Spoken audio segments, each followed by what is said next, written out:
Hello, teachers! For today's video, we're going to be talking about the most important infographics that every ESL teacher must have.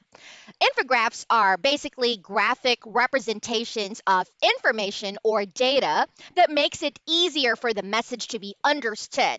Now, these infographics are a must-have for every ESL teacher because, number one, it makes your job easier. Instead of running to Google Translate every time and translating to, let's say, Korean, Japanese, or Chinese, you'd be able to immediately do it by just simply showing them your infograph.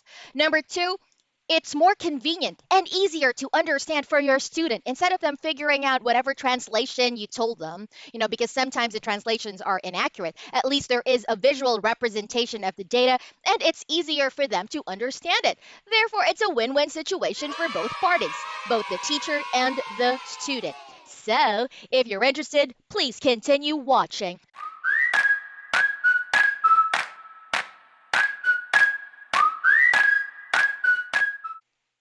Infograph number one, the class will start on time. This is the most important for me, in my opinion, teachers, because I am also a tutor advocate. I don't want tutors or teachers being overworked. Let's say you got inside the classroom for the purpose that you just don't want to be late. So you're there like 5 or 10 minutes before, especially when you're a newbie. You're inside the classroom waiting for the student 10 minutes before the class time starts, and voila, the student enters the room. And as a newbie, maybe you'd think, should I start the class? Well, I'm going to say, as someone who is tenured and who has been in the teaching job for like years, do not start the class. Instead, you have to post that infograph that the class will start on time. This will give you the time that you need to get physically ready, mentally ready to do your lesson planning, to pull up the lesson material, everything that you need for that class. And here's what I usually do. I use Manycam, and I'm going to cover my camera using the infograph because many ESL companies have this feature wherein your student can actually turn on your camera without your consent. And imagine if they turn it on and they see you, let's say if you're a guy, you're topless because you're going to put your shirt on, or if you're a woman, you're putting your makeup on, then the student turns on the camera. That's like total turn off for the student. So to avoid that, I use like a camera software to cover my face and to make sure that regardless if the student turns the camera on or not, I'm going to be safe. They won't be able to see me. Infograph number two, your class opening and closing. So opening as in your warm-up, your self-introduction, and the closing, which would be giving feedback, teaching advice, and saying goodbye to the student. You must have this because it's also going to serve as a guide to make sure that you ask the questions that you should ask and you say the things that you should say. There are times when we're absent-minded and we just, simply forget that we're supposed to say these and that. So think about it this way. It's like a guide for you, teacher, that these are the things that you must do during the class opening and closing. Infograph number three, teacher cannot see or hear you. So this is basically an infograph that tells your student that, hey, there's no problem on my end, but there's a problem on your end. So you better not complain me. So, it's an indirect way of saying that, of making them understand that they have issues on their end. They may have a poor network, a poor internet connection. There might be an issue with their device. But it's important, teachers, that every single time this happens to you, you always send them a screenshot. Let's say you send them a screenshot of their camera being turned off on your end. Send them a screenshot that their microphone is turned off on top of the infograph because this will protect you from possible complaints. Teachers, in the ESL world, as an independent contractor, you got to learn how to protect yourselves. And this infograph is something that would do exactly that. It'll make sure that you are protected in the event that the student complains that, they can't see or they can't hear you. At least you have informed them. And what I usually do is I let them know that, hey, your microphone isn't working. Please check your device. I also ask them to leave the classroom, then enter again. And I would do the same. I would leave the classroom, like totally restart the software that I'm using, then enter once again. And if it still doesn't work, then definitely there is a problem on their end.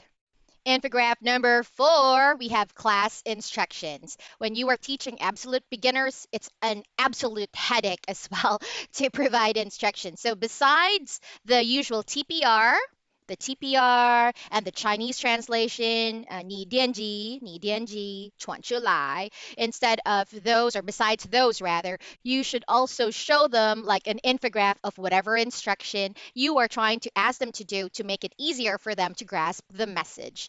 And this will also prevent the parroting because it's quite annoying really. When you are giving instructions, can you match for teacher? Then they would also say, can you match for teacher? They would also copy your gestures. So to prevent that, use an infograph.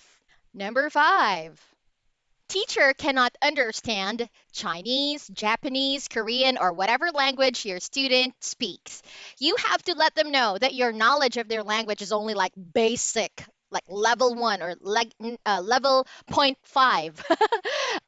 That's your only language proficiency of their first language. So you have to make it clear that you do not speak their language, and you also have to provide instructions to use the chat box instead so that you could translate whatever their message is for them. So this is pretty common, especially for adults. There are times when they will just, speak to you in Mandarin or in Japanese, and you're like, I'm sorry, I don't speak your language. So you have to have that infographics that lets them know two things. You do not speak their language, and number two, they have to use the chat box to communicate with you so that you could translate the message for them. Infograph number 6, can I talk to your mom or your dad? Where's your parent? So this is applicable to students who are too young to understand your feedback. I usually do this for my trial classes so that I could also do like soft selling to the parent. And when your student is like 4 years old or 5 or 7 years old, how are you going to give feedback to them? And how would you make sure that they would actually understand what you're trying to say? So you also have to have an infograph asking the parents. What I usually do is I show an infograph and I say, 你妈妈在哪里? Where's your mom? 你妈妈过来, as in come here, so that I could speak to the parents directly. You could also do this for difficult students. Let's say students who are cursing at you, students who refuse to respond. It's like an indirect threat for the student when you show them that, hey, can I talk to your mom or your dad? And finally, teachers, the last infograph would be teacher is waiting for you. This is applicable when you're inside the classroom and your student hasn't entered yet. So you got to have that infograph stating that, yes, your camera is turned off, but you are there. So you got to have that infograph that says, teacher is waiting for you. Please turn your camera on and your microphone when you're ready. So you got to have that because usually in ESL, in ESL classrooms, we're required to turn on our camera during the first 2 minutes of the class, even without the student there. Then after 2 minutes, we could turn it off and then just, make sure that you have this infograph letting the student know that you're there and you're simply waiting. And don't you dare leave your workstation, teachers, because if the student enters and they're like, hello, hello, teacher, where are you? And you're not there, you're in big trouble. And those are the infographics that every ESL teacher must have. I really do hope that you've learned something from this video. And like I said earlier, it makes your job easier and it also protects your salary, your hard-earned salary. And by the way, we're going to be having a second part to this video. And on part 2, I'll just be sharing with you how I make my infographics, what website I use or software I use to make infographics, and, maybe a quick demonstration on how I actually do it. So don't forget to stay tuned for part 2. If you like this video content, please subscribe to my channel, Teacha Karen, and comment below if you have any questions or video requests, and hit the bell icon to get notified every time I have new video uploads, which, by the way, is every Wednesday and Saturdays. And before I say goodbye, don't forget to be a blessing to the people around you. Bye-bye.